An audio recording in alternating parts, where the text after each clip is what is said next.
the strength of numerous government institutions and social partners to open pathways to earning for young people. The Presidency's Project Management Office coordinates the intervention and provides strategic direction, while key national departments and entities lead the implementation together with diverse sets of partners. The desired impact is to contribute to a South Africa where young people are actively participating in the economy with greater dignity and a sense of urgency over their contribution to society.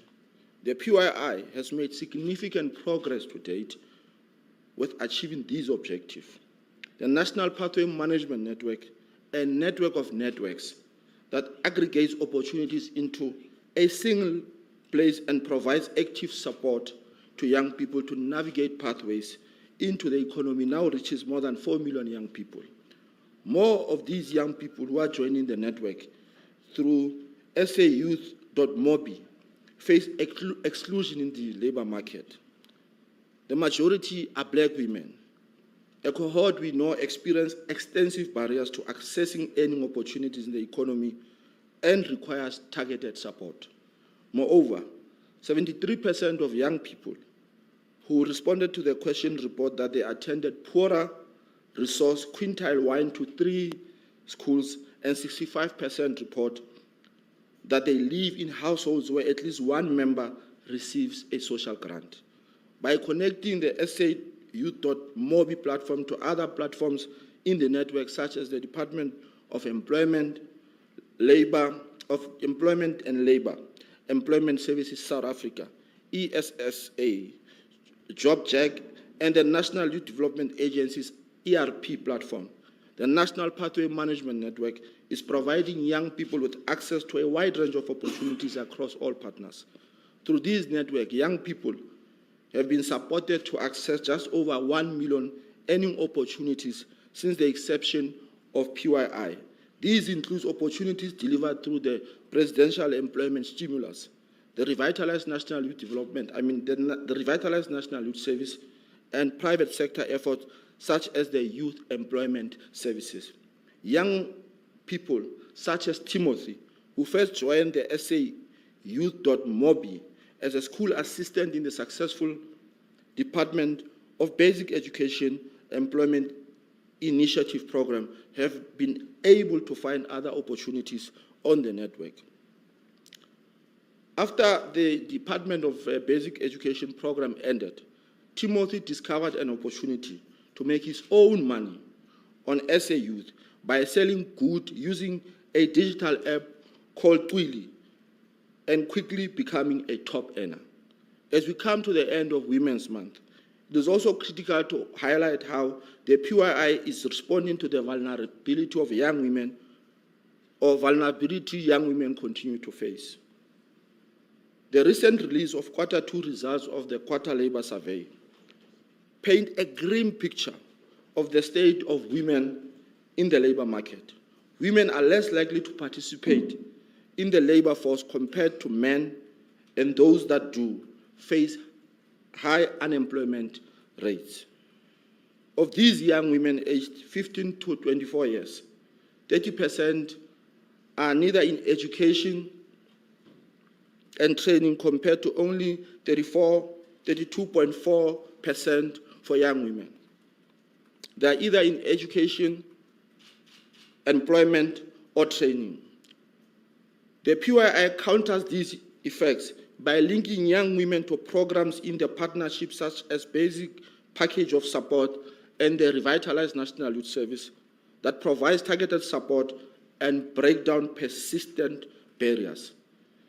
The Basic Package of Support reaches out to young people who are not in employment, in education, or training, and offers face-to-face coaching to help them solve for the multiple challenges that are keeping them trapped in the NEET status. We know that young people are especially vulnerable to these, and they are more likely to live in income-poor households and to carry a heavier burden of care in their households. This is the case for Michela, a 21-year-old young woman from Atlantis in Cape Town, who joined Basic Package basic package of support in June 2022. Michela's primary goal was to pursue her studies, but she also felt a responsibility to care for and financially support her grandmother. She initiated a job hunt and achieved success. After securing employment, her basic package of support coach encouraged her to pursue broader ambitions for higher education. Michela applied for a foundation phase teaching course and was unfortunately not accepted. She persevered, having developed a plan B with her coach, and is now pursuing her studies in human resource management. As these results highlight, a substantial amount of energy has gone into bringing young people into the National Pathway Management Network, where they are supported to access learning to earning opportunities. With these foundations in place, the PYI is now placing a greater emphasis on transitions into sustainable earning opportunities. This involves both unlocking demand in priority growth sectors, as well as developing effective mechanisms to track young people's movements through the labor market. In addition, we are focusing our attention on two critical priorities for the remainder of the year to ensure sustainability of the PYI. Our first priority is to secure funding for the PYI over the medium term. Our second priority is to review and enhance the institutional arrangements to continue to embed this intervention in government and enable effective partnership with the non-state sector. This whole of society approach to delivery is central to the PYI partnership, and it is working. It must be prioritized for funding to scale up its effort and ensure its continuity over the medium to long term. The results and stories from young people demonstrate that by creating pathways to the opportunities, the PYI is restoring young people's hope and dignity. I thank you.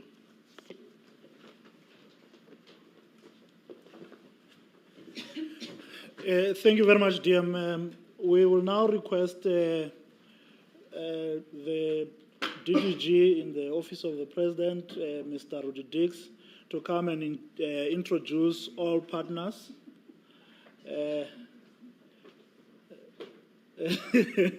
And introduce all partners to the media and everybody else. Rudy? You promoted me. You promoted me. Thank you, Happy. Thank you, Deputy Minister Morolong, for those important opening remarks. Just as a matter of emphasis, colleagues, the Presidential Youth Employment Intervention, when it started, its main focus, of course, has been to ensure that we get as many young people as possible into earning opportunities. And we have done that through a combination of various interventions, as the Deputy Minister has outlined. But one of the most important characteristics of the Presidential Youth Employment Intervention has been its cornerstone, which is a collaborative effort. Collaborative effort both within government, within the various institutions that play a role in supporting young people, and developing an important collaborative effort outside of government with a number of partners. To date, we have about 50 partner organizations that we collaborate with at various aspects on implementing various parts of the Presidential Youth Employment Intervention. Today, we have the core partners that have been supportive and have been part of this very important journey. Let me introduce Ms. Leralla Shai. She's the director in the Project Management Office, primarily responsible for the implementation and coordination of the Presidential Youth Employment Intervention. We have Mr. Wasim Karim, the CEO of the National Youth Development Agency. We have Mr. Richard Midrow, who is a director for student development and support at the Department of Higher Education and Training. And then we have two very important partners on that end who have been part of this journey and have been exceptional in supporting and mobilizing private sector support. First, Mr. Ravi Naidu, who is the Chief Executive Officer of the Youth Employment Service, which is the YES program, and of course, Ms. Zingiswe Msamang, who is the Chief Communications Officer for Harambee Youth Employment Accelerator. a central partner in the establishment of the SA Youth.mobi platform, the pathway management network that Leralla will talk about. These partners are quite important and have been critical and have been part of our journey. As we expand, it's going to be important for us to ensure that we deepen our collaboration. Our collaboration with private sector is going to be important. Leralla will just take us through some of the more important achievements that we've had, and then we will then allow for questions, and the team and the panel over here will be able to answer some of those responses. So I want to hand over you to Leralla to be able to take us through the presentation. Thank you.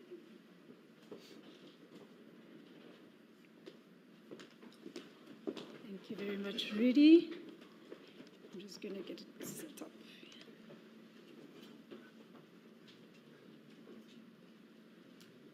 All right. There we go.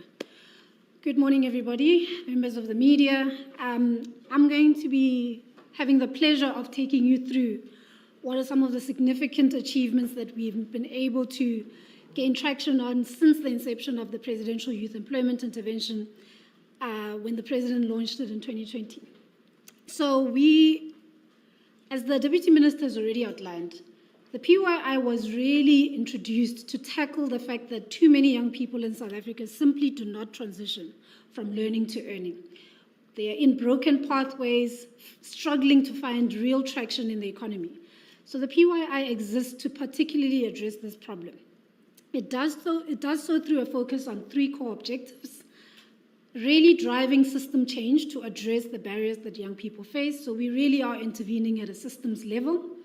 We are aggregating the existing demand into a single network to make it more easy for young people to access these opportunities.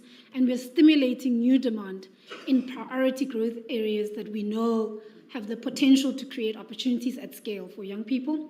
And then, of course, another key objective is to then link these young people to those opportunities in a seamless way, without any cost to them, and in ways that allow them to easily find their way in the labor market. The National Pathway Management Network is what we like to call the spine of the intervention, because it is really where everything comes together. It's a network of networks that is bringing together a whole host of partners to really aggregate all the opportunities and be able to link young people into them. We then have a component that deals specifically with skilling. And the approach we've taken there is to be demand-led, which is that the skilling actually follows the demand in the labor market. So we stop training for training's sake, but we train in ways that actually unlock the opportunities that we know can be unlocked in this economy. We then are looking at how do we enable local ecosystems, and this is the area of the PYI that is specifically dealing with rural and township economies, and how do we then facilitate access to opportunities for self-employment for young people, as well as opportunities for them to engage in either commercial or social enterprises. Last but certainly not least, a key component is then the National Youth Service. Youth service is not a new intervention in the country, but the PYI has really sought to revitalize and play around and test or experiment with a new model that allows us to transition young people more effectively. Rudy's already spoken quite extensively to the fact that we've really taken a strong partnership approach to delivery.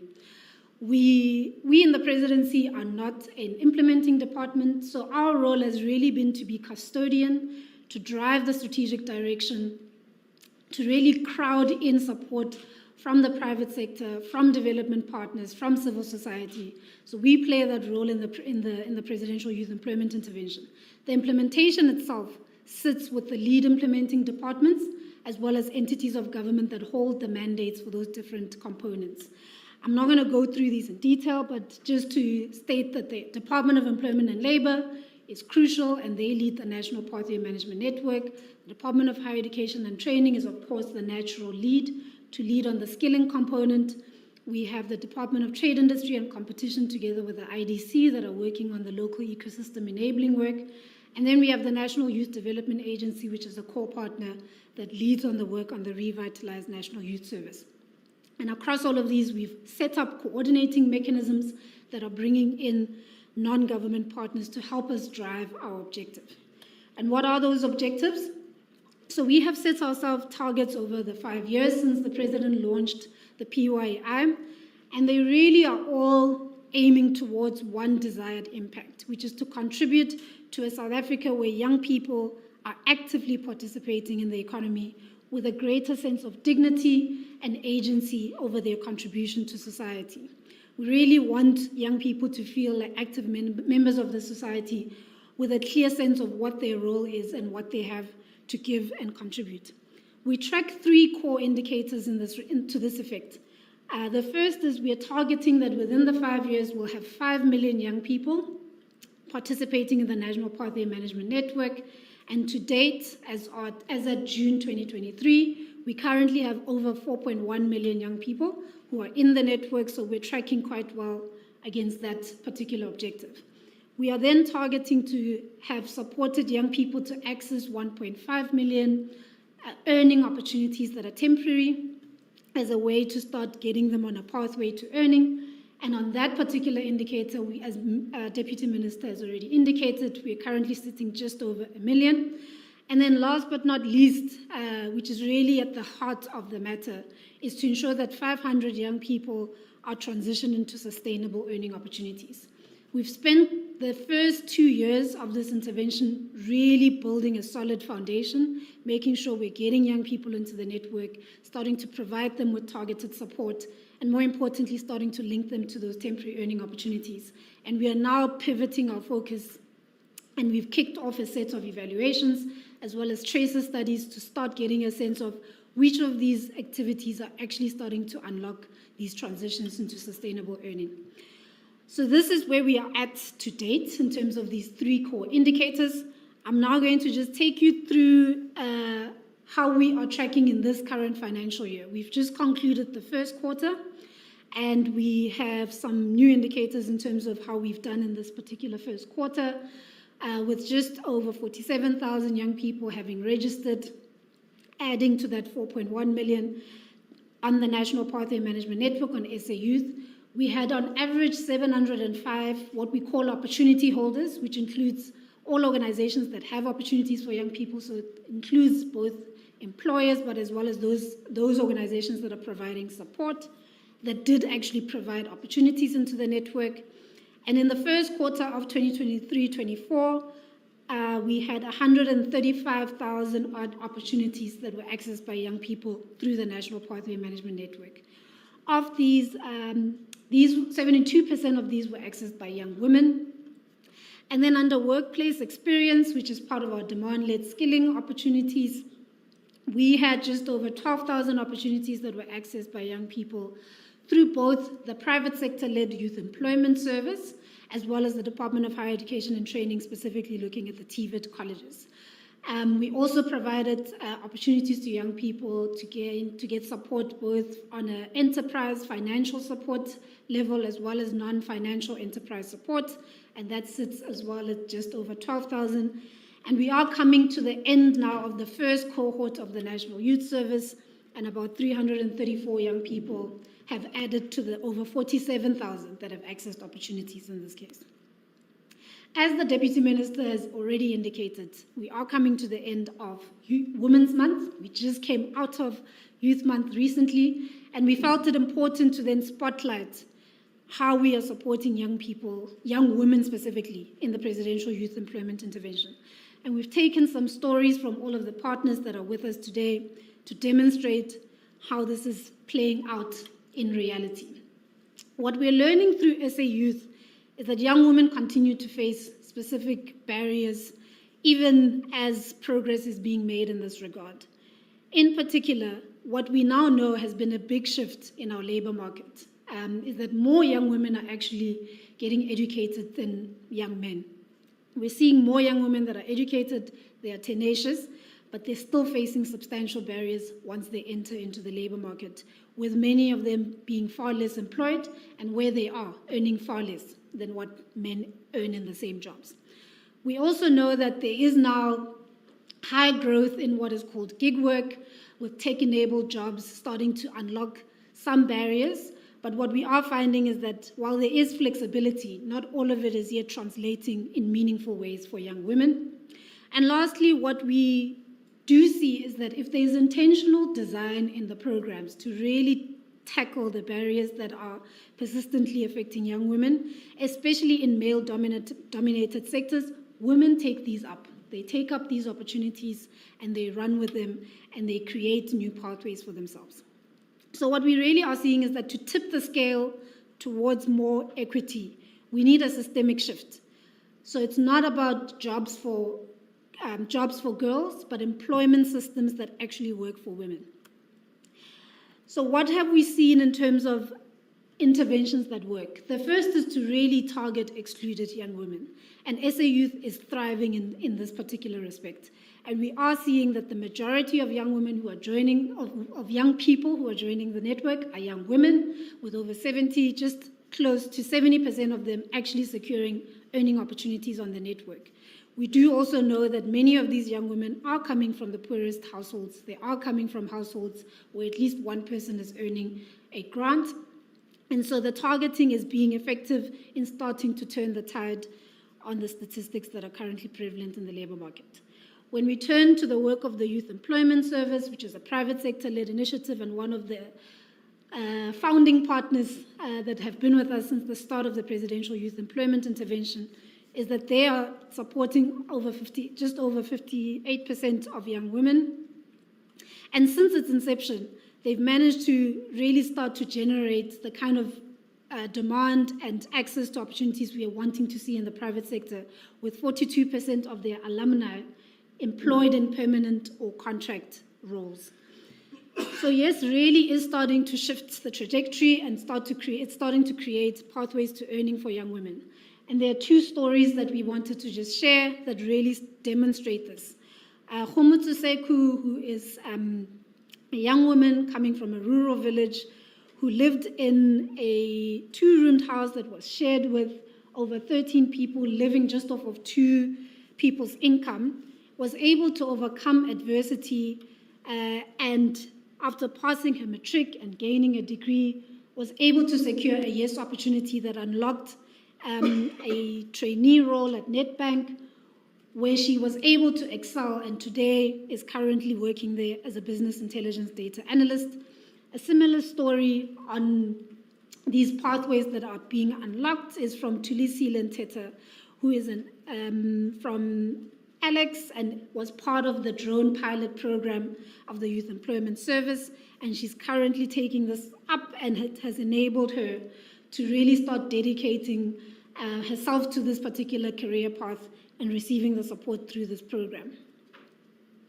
The National Youth Service, as I said, is not new, but what we've really experimented with in this particular program is a part-time model that allows us to ensure that young people are able to have an income while using the rest of the time to provide targeted support that allows them to start unlocking the very next opportunity that gets them on a pathway to earning. Young women are taking up these opportunities and they are being able to play a very active role in their communities, contributing to resolving service delivery challenges.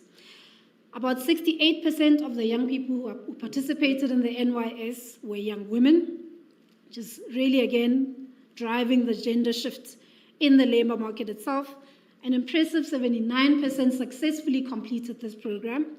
And moreover, we were able to transition 22% of those who completed into other earning opportunities. And they were able to gain experience in a whole host of service areas, including sports, arts and recreation, learner support, survey and digital mapping, and community works and greening programs.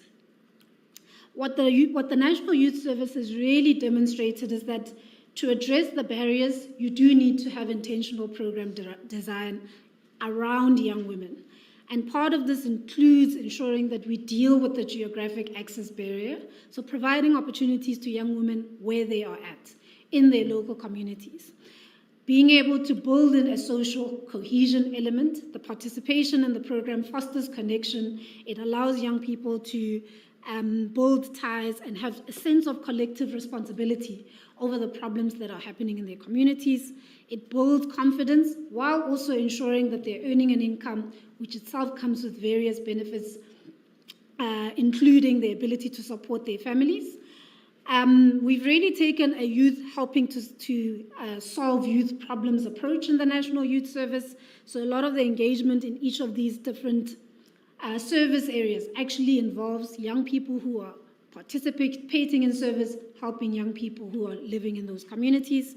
And while they're in service, we ensure that they have access to skilling programs that itself is targeted at linking that to demand, as well as giving them an opportunity to engage in forms of enterprise skilling that unlocks an ability to then transition into their own enterprise at the end of the service period.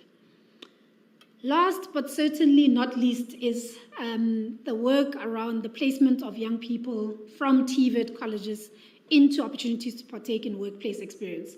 There's an element of this that is crucial for many of these learners to be able to obtain their qualifications, which is why the President really made it a priority and announced in his State of Nation address last year that the DHET will be targeting 10,000 young people for placement.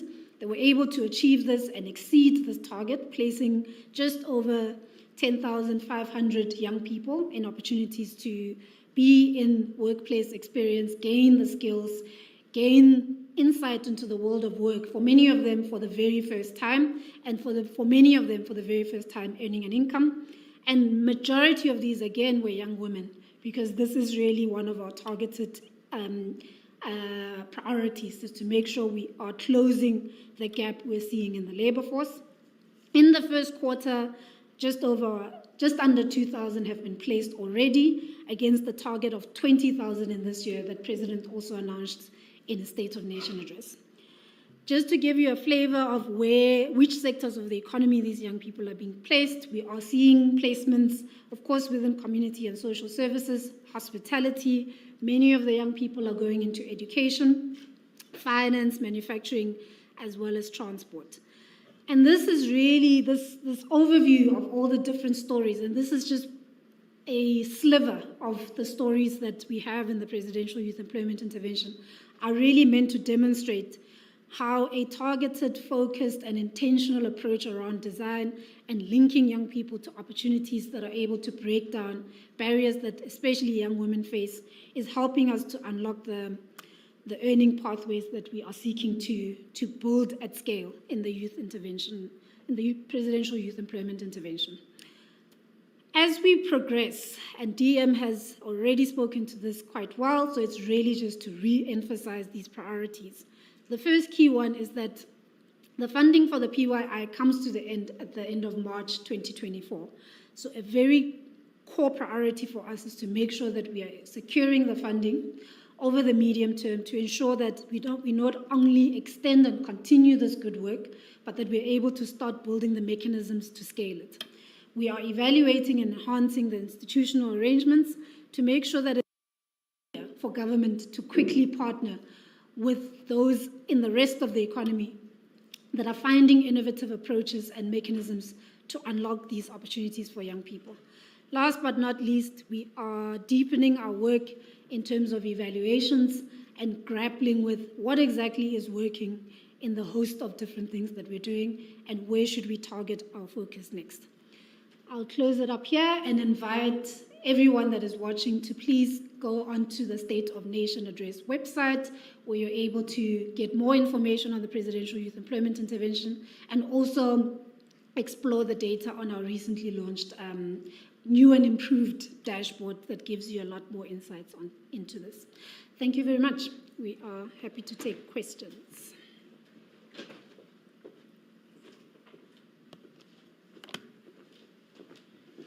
Okay, thank you, colleagues. Can we check if we have got questions either here for any of the partners, either here in the room or online?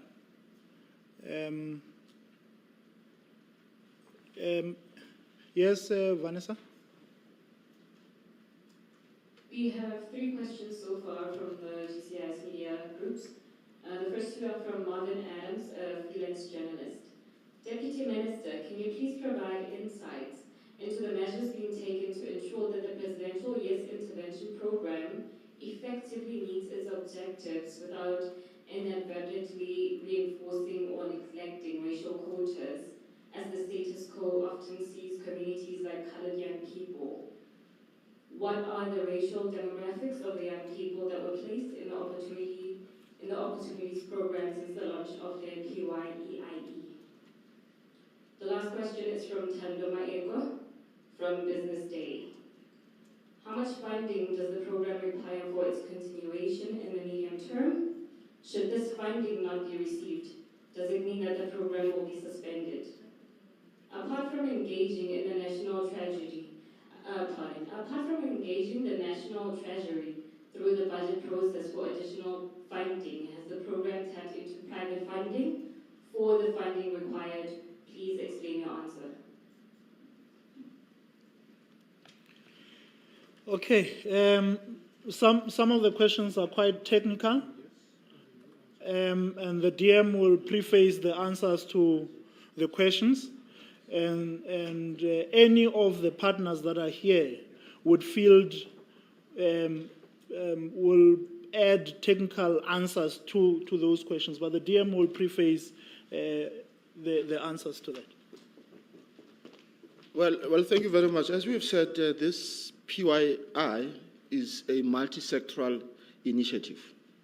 We seek to bring a number of stakeholders. Our responsibility as government is to convert the youth budge into a demographic dividend, and we know that that task cannot be achieved by government alone. We need all stakeholders to be on board.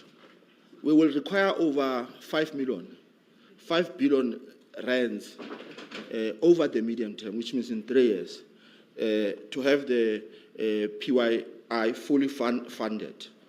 I don't know, what was the other question?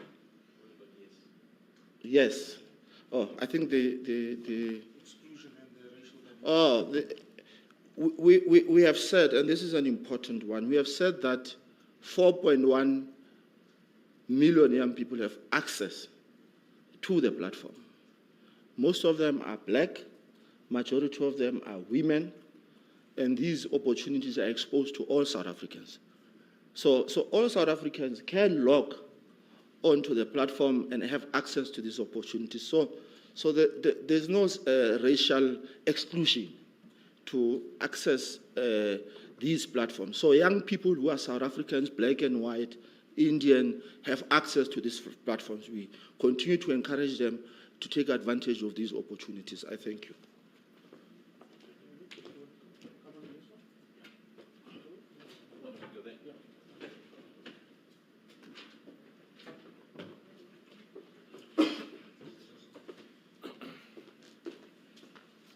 Yeah, thanks so much. I think there was just one question about the Youth Employment Service. Yes, about the demographics in particular, because it's a special program.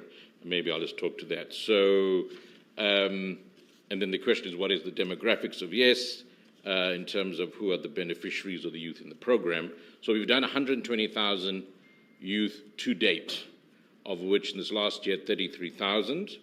And the focus is, and so they're all essentially funded by the private sector. So it's a private sector collaboration with the government. So all of them are funded by the private sector, and it's focused on 12-month full-time jobs. And just to answer the question of the demographics, companies join the program for different reasons. So if you join the program as a company for your BE levels, then the youth who are in the program have to be compliant as per the BE codes. So for that, then the youth, the actual demographics will be as per BE codes. So it'll be black as defined in the BE codes. However, companies can join for ESG reasons, in other words, sustainability report reasons. They're not joining for BE points, in which case the demographics can be pretty much as the company wants.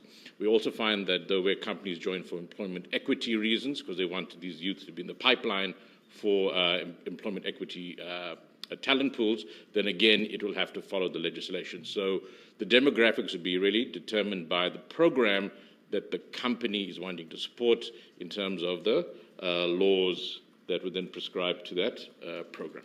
Thanks.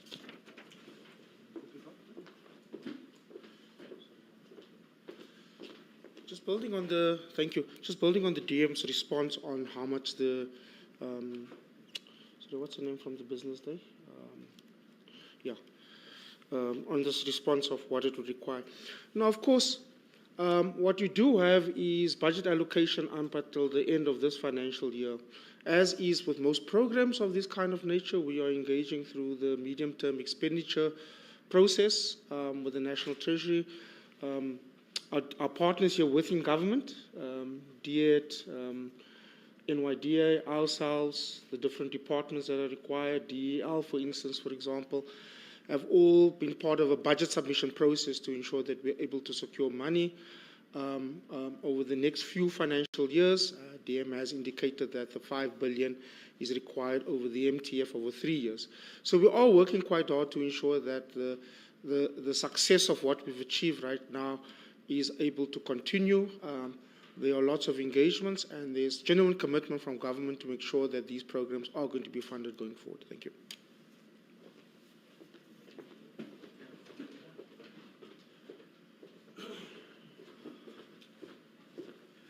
Okay, do we have any, Valensa or anybody, any follow-up questions? We do not have any other further questions. Thank you. Nothing. If we don't have any other further questions, we will ask the Deputy Minister in the Presidency to make his closing comments to the press briefing. The press is invited to make further follow-up engagements with the partners, with the DM, and that you will link up with us through GCIS. Thank you very much. Well, thank you very much. We really wish to thank members of the media for availing themselves today, especially those who are here physically and those who are on the online platform. We wish to reassure you that we will continue to update you on the performance of the Presidential Youth Employment Initiative. We will continue to keep you. We will also give you an update on the next session, which we will have to have, which will be as interactive as this one. We will also wish to assure you that we are working on a major pronouncement on the Revitalized National Youth Service Program. In due course, we will make pronouncements on how this program is going to be rolled out, the numbers that are going to be affected by the next edition of the Revitalized National Youth Service Program. We really wish to thank you for gracing this important media briefing with your presence. I thank you.